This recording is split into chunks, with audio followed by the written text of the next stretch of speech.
As one grows older, it gets harder and harder to make friends, or even connect with people.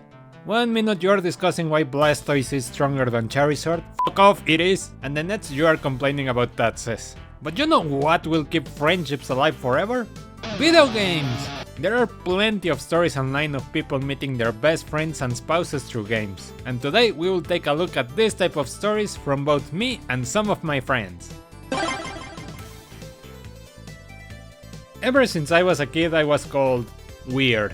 The kind of person that stares at a wall and disconnects from reality.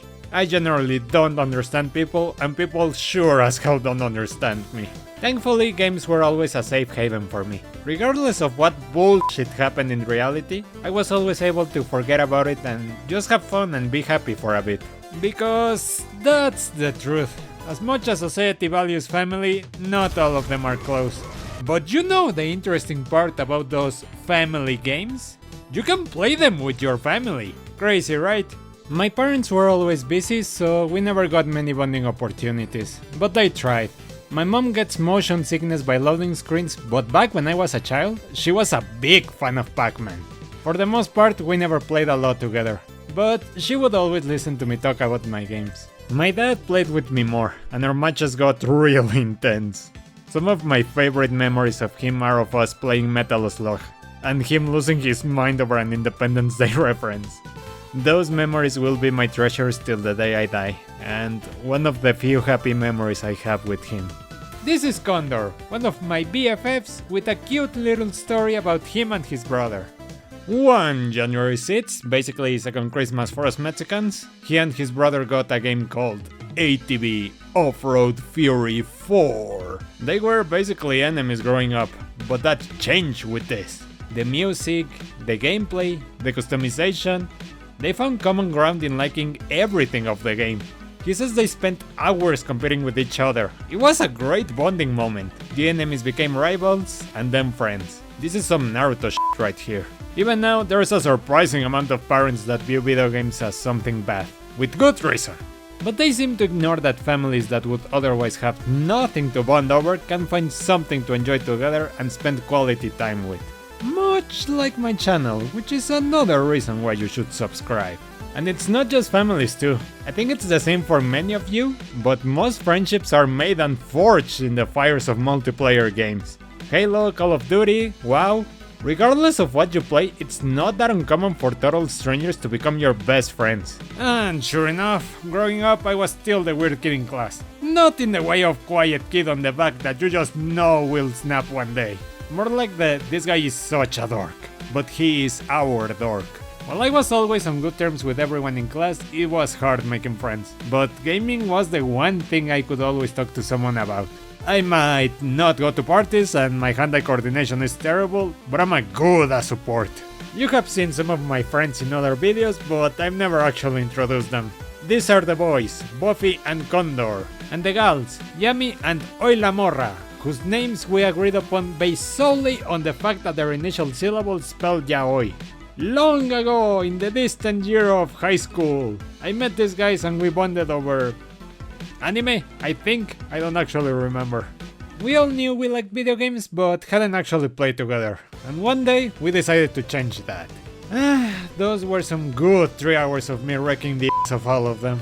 From then on, we would go every chance we got to a gaming center near the school. It didn't matter what we played, we were having fun. I don't think I've ever told them this, but they were the reason why high school was the best period of my life. Through the years, these guys became my gaming buddies, and we've had some truly great times together.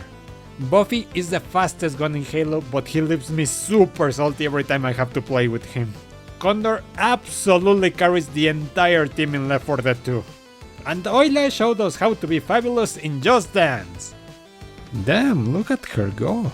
Even Yami, who isn't that much of a gamer, has played with us. Well, maybe not so much playing, as it is just babysitting a screaming infant. Nothing heals you after a week of pure crap like getting on Discord and playing with the squad. Gaming allows us to bond regardless of the distance as well. Sadly, couch multiplayer is becoming more uncommon, but it has also opened so many gates. I present Jits, Pearl and Nekuro. Also some of my best friends, and each of them lives really fucking far. Jits is like the older brother I never wanted, lives in the middle of buttfuck nowhere Mexico and goes to sleep as soon as I wake up.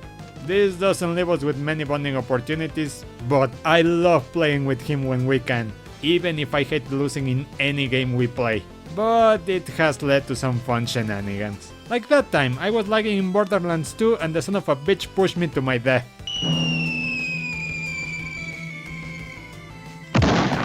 Even if we only get to play 2 hours every month, it's always fun hanging out with him. Pearl lives in an entirely different country, but she has always supported me in my art projects, and will always have a special place in my heart. She has introduced me to some of her real life friends, and we sometimes play Fortnite together.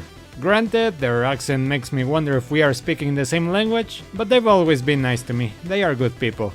Nekuro, also known as Mommy, is kind of in the same boat. What started with only a comment in an art group has turned into one of the closest relationships I've ever had. Our mutual love for old school games, art and anime are just some of the things that bond us. And even if she's not a gamer, she has played with me a lot. That's truly the magic of gaming, don't you think? These people have nothing in common with one another, yet I've had the chance to bond with them through video games. There's just something magical in the medium that brings people closer together. Maybe not full-on friendships, but just camaraderie with the people you play with is not all that rare. Oyla shares a story on Brawl Stars. Apparently you can play soccer there. And on one occasion, one of her opponents started sabotaging their own team, going AFK and spamming stickers just to piss them off. So what did Oyla and her team do? They opened the path to their opponents, passed the ball to them, gave them heart emojis, and they returned them in kind. It's also not that rare for people to find their lovers here. According to research, half of all gamers have met their spouse through it. Shy Lily plays games. I play games. Which means that, statistically speaking, us getting married in the future isn't that unlikely, right? Right? Truly, playing video games with your loved one has to be the final goal in life. Because what's better than your duo in game to also be your duo in bed? I'm told, I wouldn't actually know because... But it can also be a double-edged sword. Condor shared with me that at one point he was making a Minecraft world with an ex-girlfriend. Emphasis on the ex part, because yeah, it doesn't even need to be with lovers. Creating memories in games with others can also change the way that you think about it. Good memories will always make the game more enjoyable, but if you reach a bad ending in your relationships, then there is bound to be a looming shadow every time you boot it up. Condor, like the true king that he is, made his own world with a cozy cabin, full of his crops. This is all that he needed to be happy. It's enough to make a grown man cry. That's okay. While technology has its fair share of problems, and as evil as some people might try to make gaming seem, the truth is that for those like me, it was a godsend. The world today is very cold, and people in general can be pretty mean. But as lonely as you might feel, there are plenty of chances to meet people who will love you just for who you are. It's just a matter of keeping on looking. Sure, you might find some assholes on the way, but it will be worth it. And in the meantime, we are here together in this quest, so know that you aren't alone. If you have any nice stories like the ones in this video, don't hesitate to share them in the comments or in my social media. I'd love to hear some wholesome stuff, and if you want, I might also animate some of them as a gift to you. That's it for today. I'll be watching some streams of my future wife, and you should absolutely watch some of my other videos. I recently did a video on the original Legend of Zelda, but I've also done some Storytime animation, so give them a watch if you'd like. Don't forget to subscribe if you enjoyed the video, and I'll see you soon. Bye!